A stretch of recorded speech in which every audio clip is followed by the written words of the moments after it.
Not everyone has the budget for an OLED monitor. Even though they offer the best gaming performance and picture quality, they're also expensive. Luckily, there are some great budget monitors that still offer great performance, picture quality, and fill a useful spot in the market. Hey, I'm Alex from Rtings.com. Today, we're going to have a look at the AOC Q27G40XMN. Does that name sound familiar to you? Well, you're right. It's a newer version of the popular AOC Q27G3XMN, which is one of the top budget monitors you can get. The new model has the same specs: 27-inch screen, 1440p resolution, and 180Hz refresh rate. But it doesn't exactly replace the old one. Instead, they're sold at different retailers, as this one is sold only in North America at Best Buy. It still has some differences compared to the old one though, which we'll get into with this video. Considering how popular and good the previous model is, does the Q27G40XMN meet expectations?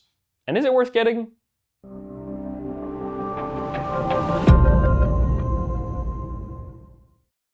Before we get into the performance, let's quickly talk about design, as that's one of the downsides of this monitor, unfortunately, especially when compared to the Q27G3XMN. It comes with a very basic stand that you can only tilt, and it takes some force to adjust it. Plus, the stand doesn't even hold the screen well, as there's wobble, and it takes some time to stabilize. Oh, and there's nothing for cable management either. Besides that, it doesn't look or feel like a very premium monitor. The plastic materials feel fine, and there's nothing wrong with it, but the bottom bezel flexes easily. Looking at the monitor, you'll notice it doesn't offer much in terms of inputs. One DisplayPort, one HDMI, and an audio jack. That's it. Can't expect too much from a budget monitor, I guess. We'll talk more about the DisplayPort later in this video. For now, we'll focus on one of the monitor's strengths, and that's the picture quality. For starters, it has a high native contrast ratio thanks to its VA panel, which means it displays deep blacks next to bright highlights. And luckily, it has a local dimming feature that makes the contrast even better, with its black levels even challenging those on OLEDs. Plus, the local dimming really improves the black uniformity, because when it's turned off, you can see that there's clouding. Speaking of this local dimming feature, it has 1152 dimming zones, even better than the 336 on the Q27G3XMN. This translates into better overall performance, as the new one has less black crush and blooming, and it keeps details well in most content. Fast objects in action scenes also move between zones well, so you won't be distracted by zones turning on and off. There are some key things to know about it though. Using local dimming locks the brightness to the max, so content is really bright, up to 500 nits in SDR and 900 nits in HDR. You might find this distracting if you're just browsing the web, so you may want to turn local dimming off when you aren't watching content. And while we suggest using the strong setting for SDR, there's a bug with that setting when using it with the display HDR mode. Content looks overbrightened and desaturated, so everything looks washed out. The bug continues even if you change the settings, exit HDR, or turn the monitor on and off again. The only way to fix it is by resetting the monitor, which might cause you to lose some other settings. Because of this, we suggest using the medium local dimming setting with the display HDR mode, so that content actually looks good. Or you can use any of the other HDR picture modes because they don't have this bug with the strong local dimming setting. Or you might prefer using the medium setting in SDR too, just to avoid switching back and forth between settings when you change to HDR. Another thing we want to share is that our unit was manufactured in February 2025. Some people have pointed out that newer units, like those made in March, don't have this issue. So if you have this monitor, let us know if it has this bug and when it was manufactured. On that topic, it delivers great overall picture quality in HDR. It displays a wide range of colors in the DCI-P3 and Rec 2020 color spaces, with minimal inaccuracies in each. It also displays dark colors well, but struggles with bright colors, so not all content is as vivid and punchy as it should be. Thankfully, it gets very bright in HDR, even more than the older Q27G3XMN. It easily gets bright enough to fight glare in a well-lit room, and it makes highlights pop against the rest of the image. It's even bright with large highlights, which is fantastic. The one downside is that the medium local dimming setting has terrible PQ EOTF tracking. This means it displays most content darker than what the creator intended. And because it has a very slow roll-off before reaching the peak brightness, it doesn't let highlights get the brightest possible. It at least maintains this high brightness even in SDR. Once again, glare isn't an issue, and its reflection handling is good enough to use in rooms with some lights around. But because using local dimming locks the brightness to the max, there's some variation in brightness between different content, like if you're minimizing and maximizing windows. If that bothers you, you can turn off local dimming and get a more consistent brightness at around 450 nits. And just like in HDR, this monitor also displays a wide range of accurate colors in SDR. There are a bunch of different settings and picture modes to choose from, but setting gaming mode to standard and color space to sRGB acts as the sRGB mode. It locks colors well to the sRGB color space with minimal inaccuracies, and even the color temperature is close to the 6500K target. But it still has some white balance issues, and the gamma tracking is off, so most scenes are either too dark or too bright. The good news is that calibrating it fixes these issues.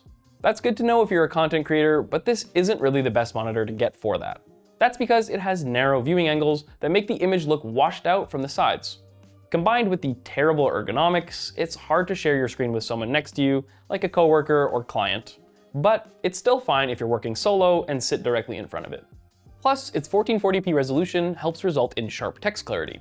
Sure, it's nowhere near a 4K monitor for text clarity, but it's still good enough to use for work. And the last thing we'll talk about is the all-important gaming aspects. To start, it has a max refresh rate of 180 Hz, but you can't get that with all the signals and connections. Some people have reported that they couldn't get 180 Hz with RGB Chroma 444 signals and 8-bit color depth over DisplayPort. We actually experienced the same thing, but only with an NVIDIA PC. We had to use 422 Chroma subsampling to get a 180 Hz refresh rate, which results in worse text clarity than Chroma 444. Instead, we had to drop the refresh rate to 170 Hz to keep the full range RGB 444.